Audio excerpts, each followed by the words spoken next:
News First, Newsline. The International Monetary Fund, in their governance diagnostic on Sri Lanka, has highlighted with severe concern the massive amount of corruption at various state institutions. Good evening and welcome. This is Newsline. Of course, this news is nothing new for us Sri Lankans. Massive corruption at state level, the highest level of government, even if you will, has become common parlance for us here in Sri Lanka. But this is one of the main reasons why Sri Lanka is now a failed state, a bankrupt state, struggling to make ends meet, where people are dying without medicine, where people are dying without food, and thousands of professionals in the country are fleeing the country because of failure in government. Of course, amongst these failures, they've highlighted several key decisions that have been taken in the past with regard to certain transactions as a root cause or a personification of the amount of corruption here in Sri Lanka.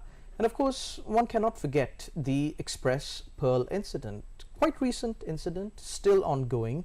We don't know what the outcome of this incident would be, but there is only a limited amount of things that we can discuss about this topic as well, because the matter is currently before courts. But to discuss whatever we can on this matter and much more, we've got with us here today the former chairperson of the Marine Environment Protection Authority, Darshani Lahandapura, attorney at law. A very good evening, madam, and welcome to the show. Good evening. Thank you for having me. So let's first start off with this very, very controversial decision of pursuing a case to seek compensation for damages that were caused by the Express Pearl incident. Now, I don't need to highlight how much damage has been caused and how much damage is still being caused to the marine environment in Sri Lanka, to the fishermen, to our marine resources in the sea of Sri Lanka. So there is a lot of controversy on this decision. There is not much information available, at least to the general public, on these let's say complicated procedures and laws and jurisdiction, if you will, is a little bit out of the grasp of the general public. So if you can simplify as to what exactly happened here. You've had strong views on this, so what really has happened here, and the simpler the better, of course. You are referring to the filing the case in Singapore? Yes. Yes. Well, first of all, thank you very much once again for having me here. When you consider about the filing the case, you know, we had Australian legal experts outside the country also, and at the very outset I checked with them, and they very clearly told me that we have sufficient laws to file the action within the country, right? And what we know is that according to Judicature Act, territorial waters is actually part of our country. I mean, sorry, I would explain it. Now, when you consider the territorial waters, actually, law of the land prevails. So that is actually mentioned in the Judicature Act. And apart from that, when you consider the United Nations Law of the Sea Convention, they are also very clearly mentioned that the territorial waters, we have full sovereignty, meaning that we can actually enforce whatever the local laws that we have. And in this incident, the Marine Pollution Prevention Act is the governing law with regard to the pollution of the marine and coastal environment. So basically, we had sufficient laws, legal framework to file the case within the country, but unfortunately, due to whatever the unknown reasons, the case was filed in Singapore. Singapore High Court initially, and then it was transferred to Singapore Commercial High Court. Why was that? Okay, the decision was initially made to file action outside of Sri Lanka. All right. Yes. Good.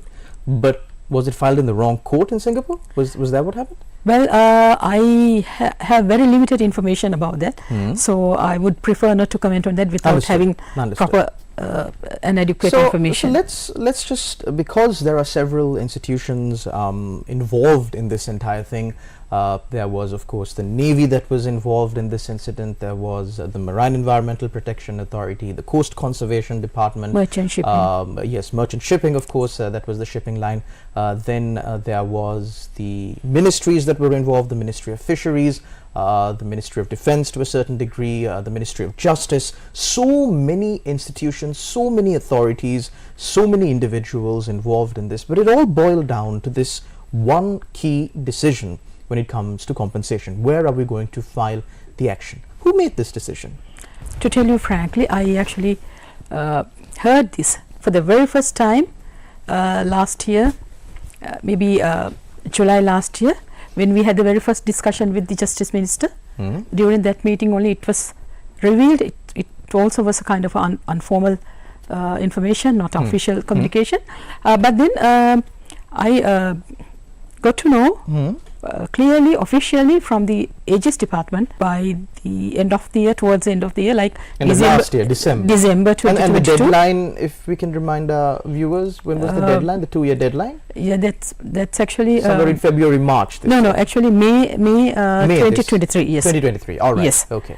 So and then I got to know that they have submitted a cabinet paper to get the approval, to get get approval to get certain money, that is $4.2 million US, if I'm not mistaken, to get the approval from the board of the cabinet ministers to file the case in Singapore. And actually we submit our we were supposed to submit our observations, and I being the head of the institution, I actually submit our concerns about filing the case outside the country. So you objected to it? Yes. As the Marine Environmental Protection Authority, you objected to this matter being filed in Singapore? Yes. So who, to the best of your knowledge, of course, who was for this decision? Who said, let's go file this action overseas? It's obviously the Aegis department. And was it only the Attorney General's department? Any other institutions involved in this recommended for the matter to be filed overseas? I'm not aware of.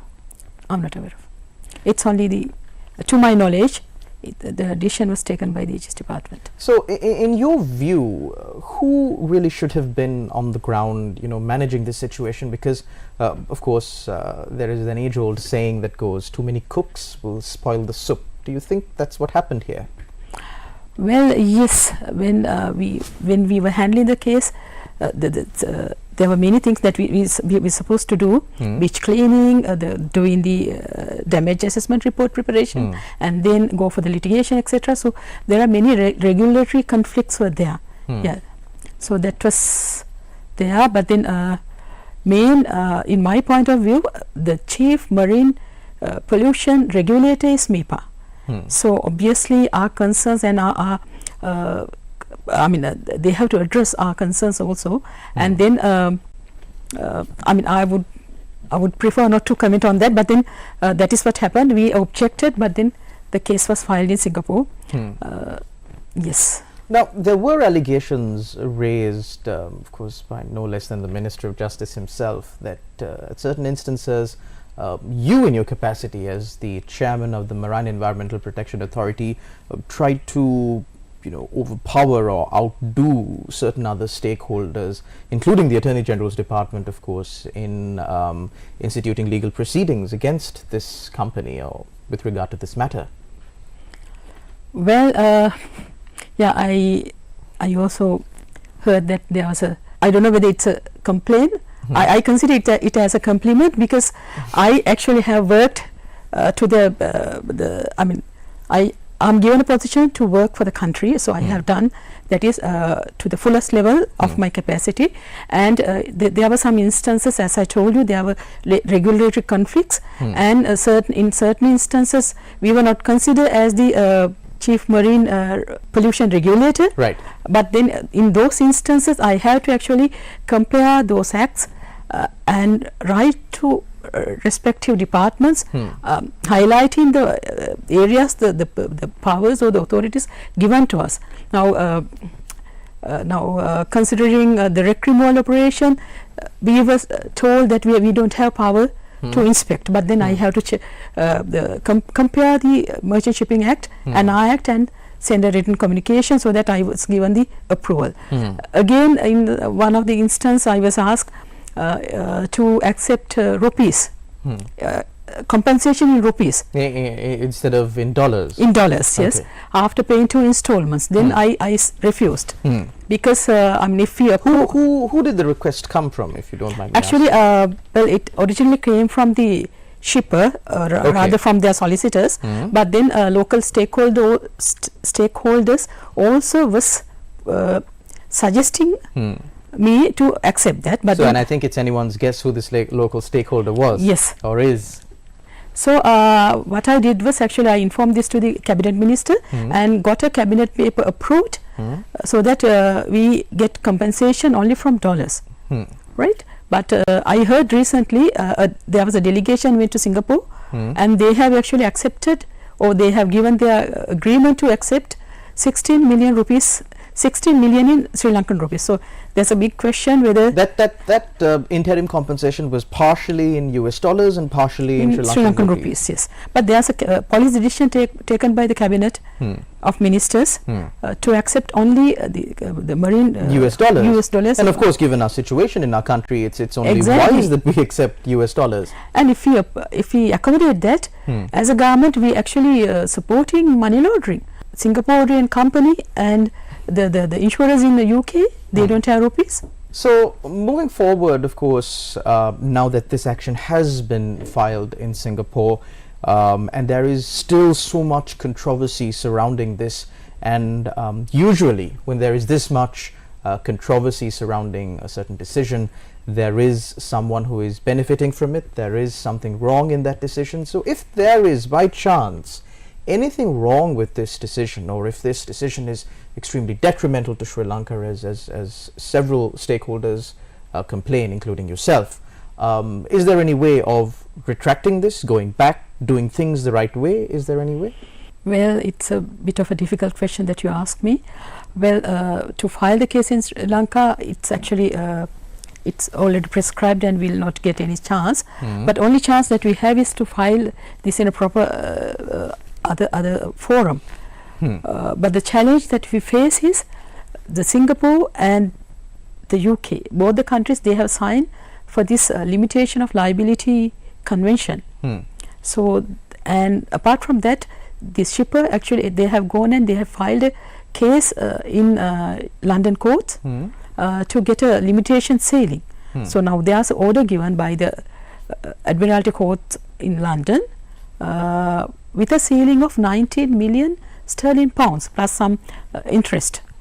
Maybe it will amount to 20 or 25 million sterling pounds. So I think the damage has been done already. So I don't know how to recover or how to rectify or whatever. I mean, at the end of the day, Mrs. Lahandapura, who is responsible for these decisions? Is it the cabinet? Is it the Attorney General's department? Who bears responsibility? Decision was made by the AG's department and the approval was granted by the cabinet. So at the end of the day, the buck stops at the executive, of course, that has made the decision.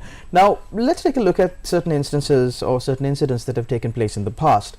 We know the Airbus deal, where several high-ranking officials and their wives were paid bribes by the company Airbus. The company had been doing this not only in Sri Lanka but in several other countries. But these several other countries went and filed a complaint at the Serious Frauds Office, or the SFO, in the United Kingdom. They got compensation in millions, these countries.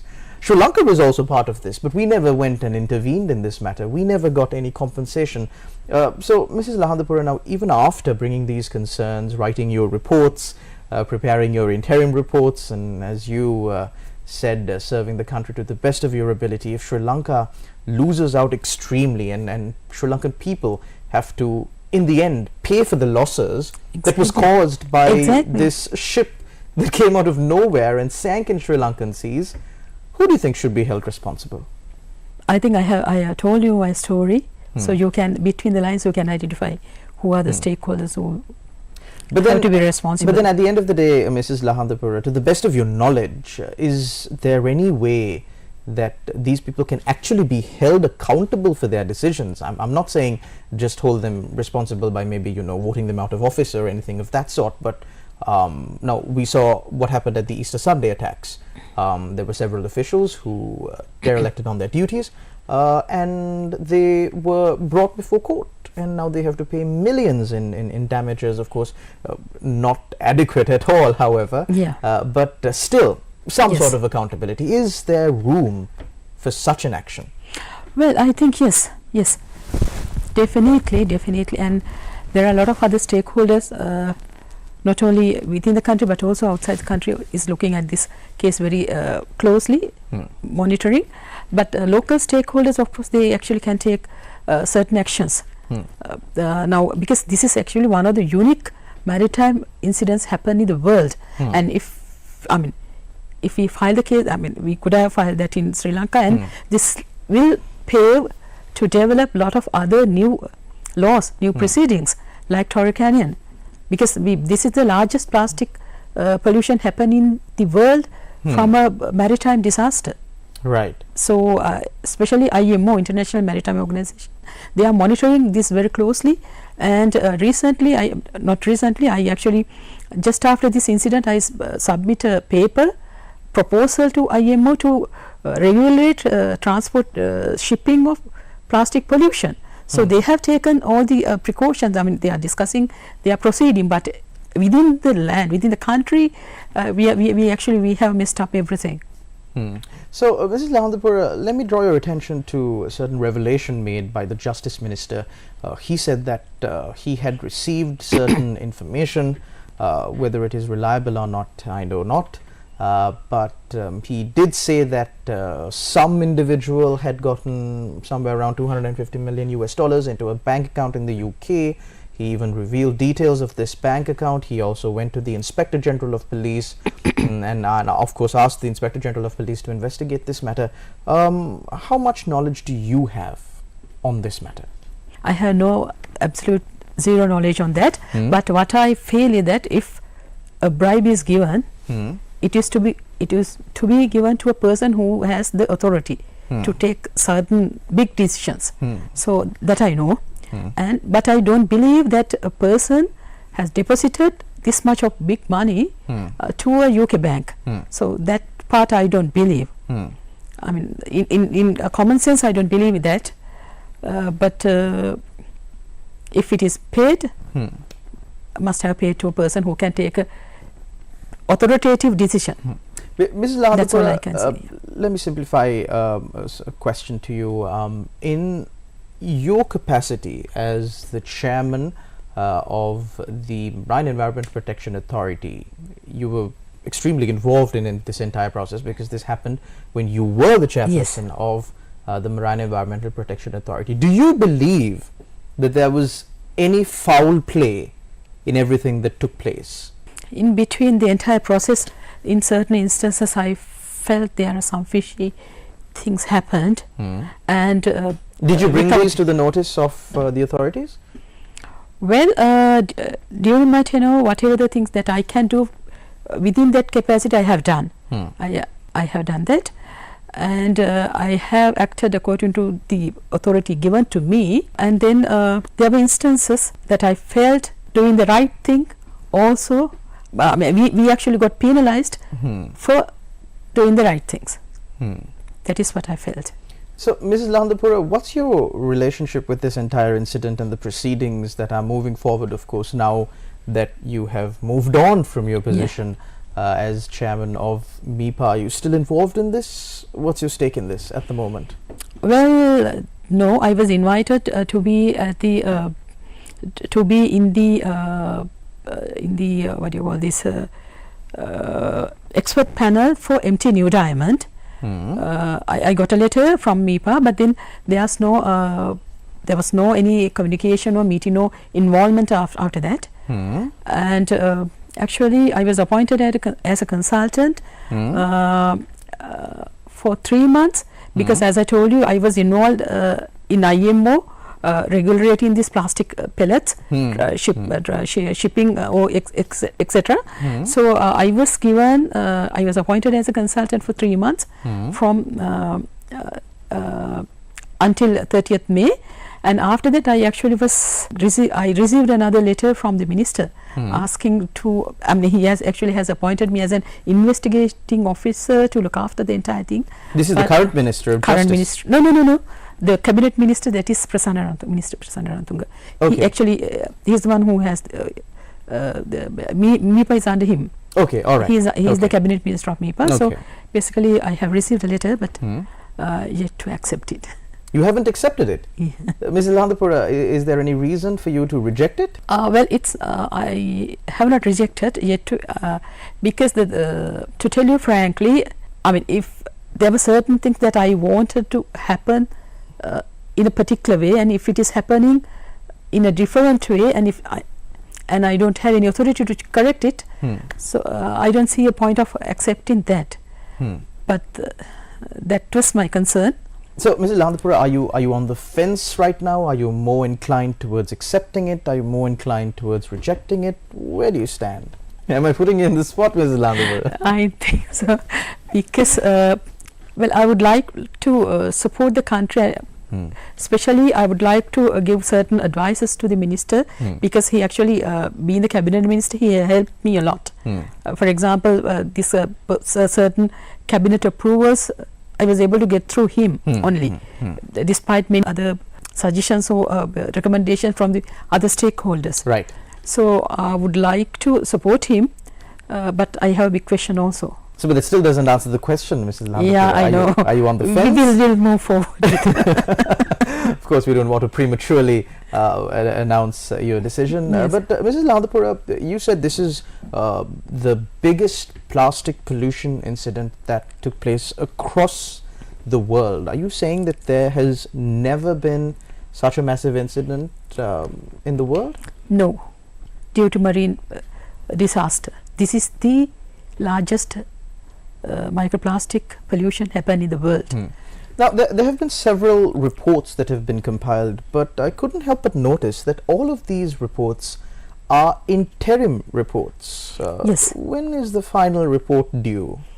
Well, it will take a couple of years, you know, because it's not a single. It's a huge disaster, and the impacts, negative impacts to the environment, will be there for decades and decades. So what we suggested was at least to monitor this continuously, regularly, at least for 10 years. But then I don't say that the final report will be released after 10 years, but then at least we have to do third and fourth interim reports, at least after we remove the wreck, because still we assume still the pollution is happening, because we have a part of the wreck there. 2 parts have been removed, taken out, but there's a one part there. So until the final part is removed, we assume there's a continuous emission or monitoring, I mean the pollution. So we have to do continuous, regularly monitoring, and to see we still get plastic nurdles to our shores, right? And these plastics actually getting decay, becoming micro and nano, and they actually goes into it goes into the marine life, and then we end up eating that. Exactly, through food chains and food webs. It comes to our body as well. And even if we don't eat fish, maybe some animals that we eat, yes, eat the fish from the sea. Yeah. So we so have there is to no way of this or the impact of this stopping anytime soon. Yeah, you cannot compare this with oil pollution, right? It's different. So for argument's sake, can oil pollution would have arguably been better than what's happening right now? Comparatively, yes. Because we cannot actually recover these plastics. Can we? I mean, it's very difficult. So it will be in our marine environment for decades and decades, and the negative impacts. Now, for example, we did a small experiment. We actually showed this to the Aegis department prior to do the criminal case filed. So we put some certain chemicals to a fish. One of our actually expert scientists did that to a fish, and it decayed, vanished. So meaning that we cannot actually with evidence for 2 or 3 years we cannot exactly quantify the damage happened to our waters and to our marine life. At least we have to, I mean, if you take the fish harvest, we have to monitor this for a couple of years to identify the impact had to the certain fisheries species. One final question, Mrs. Lahandapura, since we're in the final minutes of the show now. We've clearly, with the representations that you have made, and of course the lack of transparency in everything that has transpired, the lack of information to the general public on this massive incident that has impacted each and every person in Sri Lanka and will continue to impact each and every person in Sri Lanka for decades to come, is that we as a country have mishandled this entire thing. Now the next concern is, of course, with these incidents taking place, with globalization, with the cooperations across the world really increasing their influence, is there really a risk of Sri Lanka becoming a dumping site for these age-old ships that people just want to dispose of very economically, if I may add? Well, I don't think so. There were concerns raised by certain people saying that they actually brought this just to dump here, but this is actually it is actually a wrong statement, misperception, because this ship is actually scheduled to come to our waters. There are nearly 400 plus containers to be unloaded, another 500 or 600 containers to be loaded. So this is not a dumping incident happened. Right. And also I don't think the ships or the vessels, they will consider this as a dumping site, but what we have to think of is that I mean, we actually boast ourselves about the geopolitical position, geographical position actually. But then similar to identifying the advantages of geological positioning, at the same time we have to identify the risk or the threats that we can face as a country due to the same thing. Because now out of massive numbers of ships passing across Sri Lanka, well, of course nearly 2/3 of oil, gas, etc. is the vessels carrying gas and oil, etc., crossing our waters. Well, so Mrs. Lahandapura, while all of this is taking place, while this incident is going to devastate the sea of Sri Lanka and possibly devastate many lives through the plastic pollution that it has caused to the sea, of lives of the general public here in Sri Lanka, I believe you'd be happy to know that the government has still not taken, brought in at least legislation to clarify these points as to where action can be filed and how stern action can be taken to prevent these incidents in the future. However, steps are being taken to bring in the online safety bill and of course the Anti-Terrorism Act that will probably achieve the ambitions that the government is seeking to achieve, which is to protect the people of Sri Lanka, or so they say. Thank you very much, Mrs. Lahandapura, for joining us on our program. Thank you very much to all our viewers out there for tuning in, as you always do. Until we meet again, take care and God bless.